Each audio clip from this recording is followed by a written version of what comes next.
Buenas tardes, jóvenes. Vamos a reforzar un poquito acerca de sus actividades. En el caso de tercer año, no hemos visto que tenemos que trabajar tablas de frecuencias, pero en el libro, hay un planteo acerca de un gráfico, básicamente de un histograma. Entonces, por eso que este video lo estoy haciendo en referencia al histograma. En el caso de la tabla de frecuencias es un poco más simple, ¿no? Pero si necesitas apoyo, también te puedo ayudar.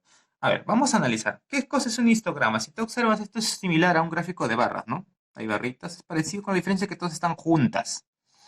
Otra característica que vas a ver es que los numeritos están así, mira, ¿ves? Y van pegaditos las barritas, ¿no? Acá tengo peso, acá tengo personas, ¿no? Significa que este gráfico me está haciendo referencia a la cantidad de personas que pesan una determinada cantidad, ¿no? Entonces, vamos a ver. Y en base a este gráfico voy a responder algunas preguntas para analizar la información que está en este gráfico. Por ejemplo, primero dice, ¿cuál es el recorrido de la muestra? ¿La muestra quién viene a ser? La muestra serían la cantidad de personas a la que se les preguntó su peso, ¿no? O a las que se les está sacando su peso, por ejemplo. Entonces, ¿cuál es el recorrido? A ver, ¿qué cosa es el recorrido en estadística? Vamos a recordar. Dícese que el recorrido es la diferencia entre el mayor y menor valor de los datos de una variable estadística. En este caso, aquí la variable sería peso, ¿no? Que es una variable cuantitativa. ¿Ya? Ahora, como el recorrido es la diferencia entre el dato mayor y el menor, ¿cuál sería el mayor? 90 kilogramos, ¿no? Entonces, acuérdate que el recorrido es la diferencia entre el mayor y el menor dato. Entonces, acá tendríamos, el mayor es 90 menos el menor que es 40 y me da como resultado de que el recorrido es 50, ¿no? Listo, ya tengo una información que acabo de sacar de este gráfico. Entonces, el recorrido de la variable es de 50, ¿no? Porque va desde los 40 hasta los 90 kilos. Pregunta 2. ¿Cuál es la amplitud de los intervalos? ¿Y qué cosas son los intervalos? A ver, si tú observas acá el gráfico, están pegaditos, ¿no? De 40 a 50 se levanta hasta 10, ya. ¿Qué cosa es el intervalo o la amplitud del intervalo? La amplitud de los intervalos vendrían a ser la medida que tiene entre el límite superior y el límite inferior de cada uno de estos intervalos que forman estas columnas. ¿Ya? Entonces, la amplitud del intervalo, primero vamos a definir que el intervalo tiene un límite inferior y un límite superior. ¿Ya? Entonces, y la amplitud, que es lo que me están pidiendo, ¿qué cosa sería la amplitud? La amplitud vendría a ser la diferencia, ¿no? Que hay entre estos dos, ¿ya?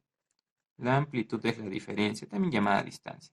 Entonces, por ejemplo, vemos por acá.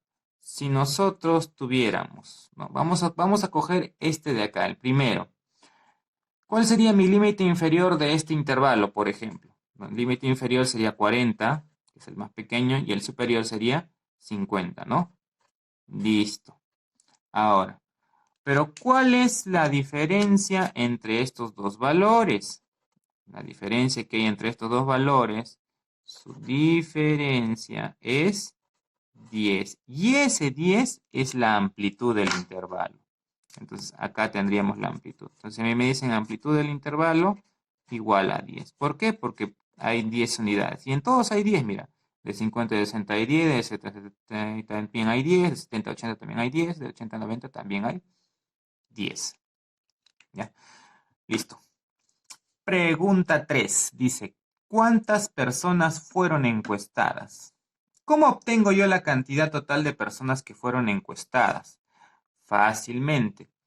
La cantidad de frecuencia, o perdón, las personas que fueron encuestadas, para mí, ¿qué viene a ser? Eso vendría a ser la suma de las frecuencias absolutas. La suma de las frecuencias absolutas que se representa con la letra N, o también llamada total de datos. ¿Ya? Entonces, para mí, ¿cómo calcularíamos n? ¿Cuántas frecuencias hay aquí? La cantidad de frecuencias está determinada por la cantidad de barritas que hay. ¿Cuántas barritas ves tú? 5. Entonces hay 5 frecuencias. Tengo frecuencia 1, frecuencia 2, frecuencia 3, frecuencia 4, frecuencia 5. Listo. Ahora, de esas frecuencias voy a identificar una a una sus valores. Ya, vamos a identificar. Por ejemplo, de 40 a 50, ¿hasta dónde llega? Observas acá, llega hasta 10. Entonces tendríamos mi primer valor. Mi primer valor es 10. F1 vale 10. ¿Cuánto vale F2? Subimos de 40 a 50. La segunda frecuencia llega hasta 15. Muy bien. ¿Cuánto vale F3? De 60 a 70 llega hasta 20. F4 es de 70 a 80, llega hasta 5, ¿no es cierto? Y mi F5 que llega también hasta 10. Y ya tengo todos los valores. Entonces yo voy a determinar cuánto vale n. Sería la suma de esos valores que yo acabo de obtener para cada una de las frecuencias. ¿Cuánto vale esa suma? 10 más 15 más 20 más 5 más 10.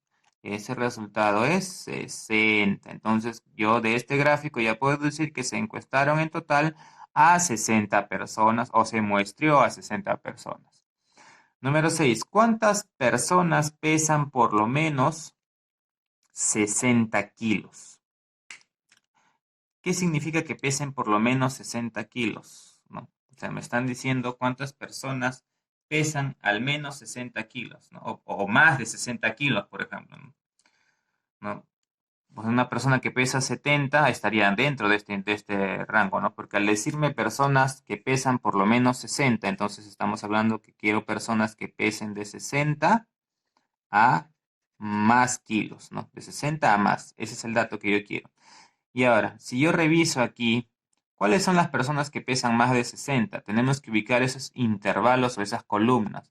Entonces voy a tener yo, a ver, acuérdate, frecuencia 1, frecuencia 2, 3, 4, 5. Esta sería la tercera, ¿correcto? Entonces tendríamos de las personas que pesan de 60 a 70, las personas que pesan de 70 a 80 y las personas que pesan de 80 a 90, ¿no? Que pesan más de eso. Ahora, si nosotros sacamos acá, vamos a tener, a ver, ¿cuál sería su frecuencia? Estábamos, acuérdate, esta es la frecuencia 3, la frecuencia 4 y la frecuencia 5. Entonces tenemos, ¿cuánto valía acá? En la tercera llegamos a 20, ¿no es cierto? La cuarta llegamos a 5 nada más. Y la quinta llegamos a 10. Entonces, para saber cuántas personas pesan por lo menos 60, simplemente habría que sumar esto de acá. Y tendríamos 20 y 10, 35, 35. Entonces, quiere decir que hay 35 personas que pesan por lo menos 60 kilos. O más, ¿no? O más. Y esa sería la respuesta. ¿Ves? Todos estos datos que acabo de obtener salieron únicamente de este gráfico. Y algo similar está en tu libro, ¿no? También te dan un gráfico y a partir de ese gráfico vas a tener que analizar y ubicar los datos, ¿no? Espero haberte ayudado. Hasta otra oportunidad.